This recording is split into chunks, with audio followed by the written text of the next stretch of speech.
Welcome back to ShredMentor Challenge of the Day number 104. Here's how it goes.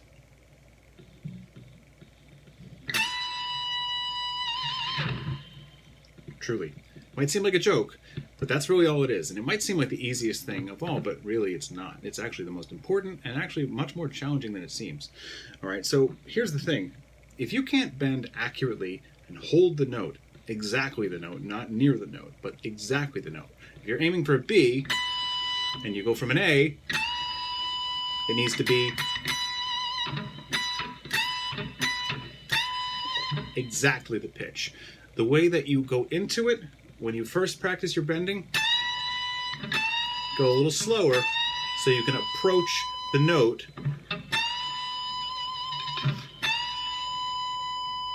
and then hold it when you get there. A lot of the time what I hear people do is, and it's just terrible because you don't want to really hear falling out of it. Sometimes you, or even, you'll hear the release of the bend, but you don't want to be doing that because you reached the note. Don't like, okay, hit it, and then start leaving it. You don't want to bend and hold it. And you want to be able to do this consistently. Okay, so this didn't really occur to me until about 2010. And the word phrasing finally crossed my vocabulary. But I realized, you know what? That is what I have not ever focused on. I've never really spent, I was like, yeah, I could do a string bend. You know what? I went back and I listened to my string bends before that, and they sound like crap. Now, here's the thing. If you haven't really dealt with it before, inevitably it probably is going to sound like crap if you go back and listen to anything you've recorded where you're doing string bends and you haven't really thought about how to do a string bend, really thought about it, you know? So here's the thing. This is integral to your phrasing, okay? Your ability to play a really well played note is going to come down to your ability to do an exactly perfect bend. Now, when I'm doing my bend, I'm not just targeting the note and holding it. That's what comes first, though. You know, so I'm also throwing some vibrato onto it. And notice that the vibrato doesn't start right away. I'm not going, I'm not just, ray gun blasting that note a couple of times when I go close to it, because that is, unfortunately, that's kind of an amateurish move. It's when you start to learn vibrato, you kind of start to just wiggle the string and get the thing to happen like at all. And that's good. It's a good thing to start with. So I'm not going to knock it, but you have to realize that there is more to the development of this skill than just being able to do that. There is a certain way to do vibrato in order to make it sound skillful and really just sound musical. All right. And so if you listen to any skilled singer, you'll notice that their vibrato starts after a moment.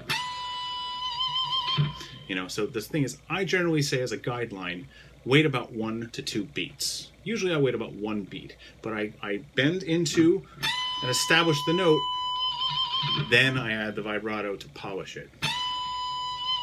Because you want that note to ring out in their head. All right, so as simple as it is concept-wise, it really does take some work to get to this. And if you've already worked on your phrasing, congratulations, because you are kind of among the relative few who it occurred to really do this. But this video, if you're not one of those people who's done this before, this is your kick in the ass right now. I want you to start working on your phrasing right now, because when a lot of people like to knock, the guitar players that are on one magazine cover after the next. And if you're not into the band that they're in, and you don't like their playing, it's really easy to knock them and think that they're not worthy of that. But I guarantee you, everybody who has ever been on a magazine cover has fantastic phrasing. Even if they can't shred like a god, they often probably can, they just don't do that all the time. Shredders are in unlikely places sometimes, like Billy Corgan of Smashing Pumpkins. That guy is an awesome shredder. He just wouldn't think of it because he's in Smashing Pumpkins and he's not really doing that. But you know what? There are actually some quite challenging solos in there. I never got into Smashing Pumpkins, so I only found this out recently. I don't like them, so I wouldn't have known, right? But that's the thing is, he can play, all right? The guy can play really well. Slash, people like to knock him, but you know what? He's a damn good player. It doesn't really, he's objectively very good. Okay, it doesn't matter what your taste is.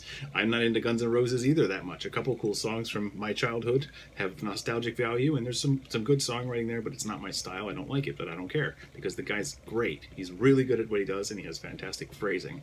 When he goes in for a bend, it's with control. Okay, and that's the big part of today is control and knowing what you're listening for. Do a reference pitch. Bend into it.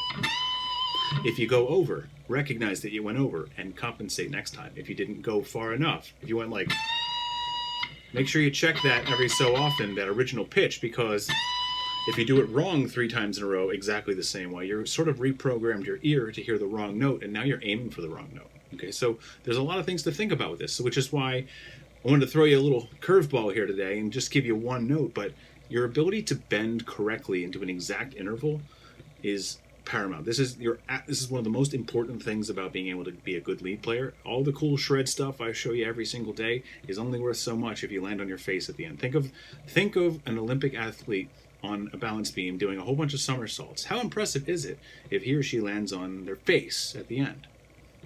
This is sort of them landing on their feet with their hands up, is the graceful ending. You notice that that's at the I put an ending note on pretty much everything, and you'll notice that most of them are a bend with some vibrato. Okay, so that is the ability to be perceived as a good player. It really truly depends on your ability to do an exact bend. This is where perfectionism really, really counts. Don't expect it to happen today. It won't happen this week. It'll happen in a few months, maybe even a year. I spent 2010 throughout 2011 working on this skill. Notice I didn't start releasing any albums until 2012. It's because I wasn't ready yet. And after that, my playing reflects the level that I'm at, and continuing to progress as well. But I didn't even bother, and I'm glad. I wanted to release albums at the time, but I didn't, and I'm really glad I didn't, because my playing got to where it needs to be before I actually hit the world stage, which is what you need to do too. This is one thing to fix before you start doing it. And if you're already doing albums, that's fine. Go ahead. People will see you and hear you progress and get better, and they will enjoy it, and they'll thank you for it. All right, so that's it for today. One more time, just like before. All right, you give it a try and keep doing it and doing it and doing it until it's exactly the same every time and it's perfect. And I'll see you tomorrow.